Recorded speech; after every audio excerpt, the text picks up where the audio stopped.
Hello po, welcome po sa Panlasang Ilocano. At ngayon po ay magluluto naman po tayo ng tokwat manok. At ito po ang manok natin gagamitin. Hinati ko lang po siya sa dalawa. At magpapainit na rin po ako ng kawali. At lalagay po ako ng mantika. At siguraduhin po natin na mainit po ang mantika bago natin ilagay ang ating manok. Yan po. At antayin po natin siya mag golden brown.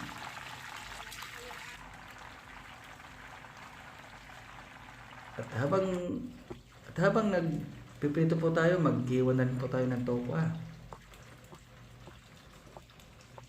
Dice lang po ang aking paghiwa.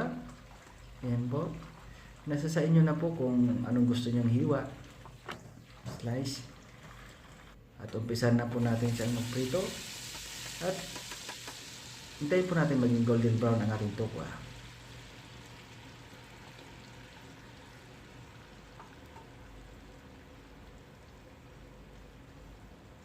At habang nagpiprito po tayo, mag-slice na rin po tayo ng dahon ng sibuyas.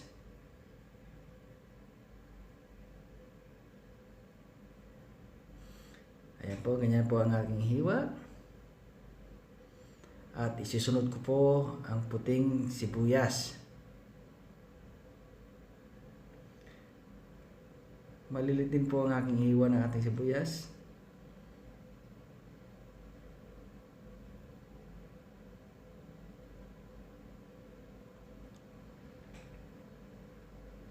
Ayan po. At isisunod ko rin po ang siling haba o panigang.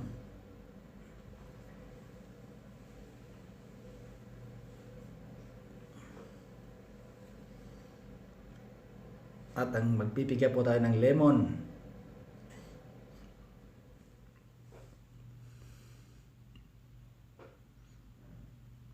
At isusunod po ang siling pula.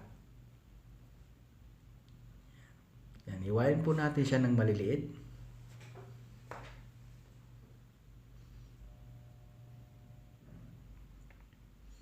Pagkatapos po, pwede na po natin siyang i-mix. Ayan po. Maglalagay po ko sa isang bowl. Yung hinalo-halo. Yung minix ko mga iniwan po natin kanina. Ayan. At ilagay na ko na po ang ating lemon. At isusunod po natin ang toyo. At pwede po natin dagdagan ang toyo kung konti.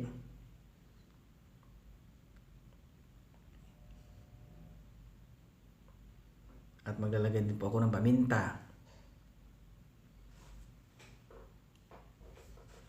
At ng bawang powder.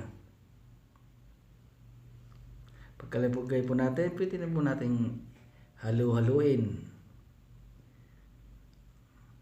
Yan, haluin po natin siyang mabuti. Yan.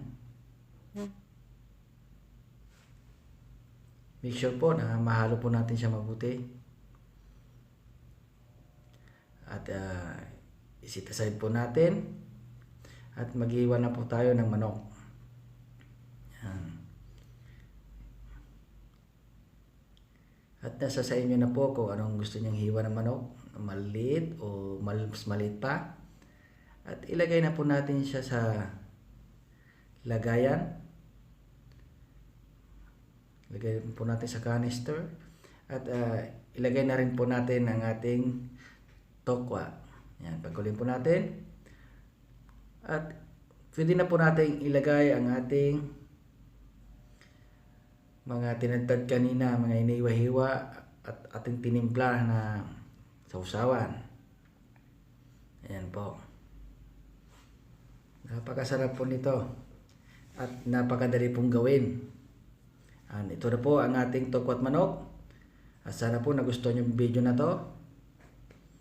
At maraming po salamat sa inyong panonood.